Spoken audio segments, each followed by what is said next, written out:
Thank you for subscribing to our channel. Today is Saturday, May 22, 2021. Fox report: NYPD releases photos of suspects in beating of Jewish man in Times Square. The NYPD released photos of the 4 men wanted in connection with Thursday's vicious beating of a Jewish man near Times Square. Joseph Borgen, 29, said he was at 49th Street and Broadway, walking to a pro-Israel rally when he was set upon by a mob that kicked and beat him. I felt a liquid being poured on my face, and at first I thought I was getting urinated on, but it turned out I was getting maced and pepper sprayed. My face was on fire. That pain was worse than the concussion and all this other stuff that followed. BBC report: Israel-Palestinian conflict. Eyes on peace options as Gaza truce holds. An Egyptian team was in Israel on Saturday, while the U.S. Secretary of State Antony Blinken could visit the region next week. Both Israel and the Palestinian militant group Hamas have claimed victory in the latest conflict. More than 250 people were killed, most of them in Gaza. The fighting began on the 10th of May after weeks of rising tension that culminated in clashes at Al-Aqsa, a holy site revered by both Muslims and Jews, in occupied East Jerusalem. Fox report: Pennsylvania family defends right to fly American flag in fight with homeowners association. A Pennsylvania family is standing its ground in a face-off with a local homeowners association over a flagpole flying the American flag in front of their house. Darlene and Rocco Lacertosa installed the pole to honor their 2 sons who are serving in the military. But the Galman Group, which manages the complex where the family lives, claims the pole is on common ground and needs to be removed. Very upsetting, since we have 2 sons in the military and this flag pole was Rocco's dad's, which he proudly flew every day until the day he died, Darlene Lacertosa shared in a public social media post. Deutsche Welle report: Animal rights activists block UK McDonald's sites. McDonald's restaurants in the UK faced disruption on Saturday after a group of activists blocked off 4 of the company's distribution centres. Around 50 protesters from the Animal Rebellion group used trucks and bamboo structures to cut off deliveries to other company venues. The blockade started early on Saturday. The activists want the US-based fast food giant to fully switch to plant-based foods by 2025. Al Jazeera report: disgraceful, AP slammed for sacking reporter amid Palestine row. A U.S. journalist targeted by right-wing groups for her pro-Palestinian activism in university has condemned her recent sacking by the Associated Press news agency, saying she is a victim to the asymmetrical enforcement of rules around objectivity in social media. In a statement shared on Twitter on Saturday, Emily Wilder said her managers at the AP told her that she had violated the news agency's social media policy when she was fired this week, but that they did not say which tweets were in violation of that policy, or how. CNN report: How the GOP lies about the U.S. Capitol insurrection and 2020 election are related. The events of January 6 and its aftermath can be difficult to fathom. A number of Republicans don't seem to comprehend them at all. They have fallen back on the lies that the riots we all saw on television and online that day were not an insurrection by supporters of Donald Trump. Dangerously.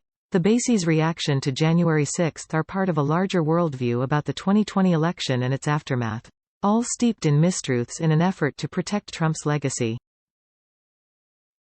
BBC report: French army chief says UN report into airstrike was biased. Jean-François Lecointre is quoted in an interview with the French newspaper Le Figaro as saying the report had errors and bias and was designed to turn the local population against France. France has 5,100 troops across the Sahel region.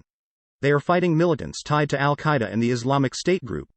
Without such engagement, the Sahel would become a zone of chaos, with destabilizing illegal migration to Europe out of control, he said. Deutsche Welle report: Epstein's prison guards make deal to dodge jail time. The 2 prison guards who failed to monitor Jeffrey Epstein on the night of his death are set to completely avoid jail time, according to a letter filed by U.S. prosecutors. Epstein, a registered sex offender and a New York investment banker, died in August 2019 while awaiting trial for the sex trafficking of underage girls. The officers, Tova Noel and Michael Thomas, admitted to falsifying records on their activities for the night.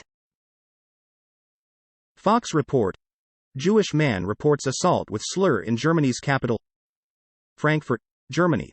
AP, police in Germany say they are investigating a Jewish man's report of being punched in the face and abused with anti-Semitic language while walking home in Berlin early Saturday. A Berlin police news release said the 41-year-old man wearing a traditional skullcap, or kippah, passed 3 other men in Dürer Square at about 2:15 a.m. One of 3 punched him in the face, knocking him against a shop window, and added an anti-Semitic insult, the man told police when he reported the incident at a local precinct. Al Jazeera report. Brazil's Bolsonaro fined for breaking COVID public health rules. Far-right Brazilian President Jair Bolsonaro, a COVID-19 skeptic who has refused to enact public health measures to stem the spread of the coronavirus, has been fined for failing to adhere to health safety regulations at a public event in Maranhão state. State Governor Flávio Dino said late on Friday that health authorities filed the case against Bolsonaro for the promotion in Maranhão of gatherings with no sanitary safeguards. Al Jazeera report. Dr. Congo's Nyiragongo volcano erupts, triggering panic. Mount Nyiragongo in the Eastern Democratic Republic of the Congo, one of the world's most active volcanoes, has erupted, sending panicked residents of the nearby city of Goma fleeing, although a volcanologist said the city did not appear to be in danger. People grabbed mattresses and other belongings and fled towards the frontier with neighboring Rwanda as a red glow filled the sky above the city. Power was out across much of the city and phone lines were busy, Reuters news agency reporters said. CNN report. Microsoft CEO responds to news of Bill Gates' affair with employee. Microsoft CEO Satya Nadella on Friday responded to recent news about the conduct of the company's founder, Bill Gates, that raised questions about the tech giant's workplace culture. Nadella referenced an investigation Microsoft initiated 2 years ago into an affair between Gates and an employee that took place in 2000, and which was reported this week amid coverage of Gates' divorce from his wife, Melinda French Gates. Deutsche Welle report. Lebanon. Hariri blames president for political deadlock. Lebanon's Prime Minister designate Saad Hariri on Saturday accused President Michel Aoun of preventing the formation of the government. Hariri was speaking to parliament as lawmakers convened to discuss a letter where Aoun had said the PM designate was incapable of forming a cabinet. For 7 months, we have given the Prime Minister designate an impossible task. Either the government is formed as the president's political team wants it, impersonating the will of His Excellency and claiming that he has no demands, or there is no government, Hariri said.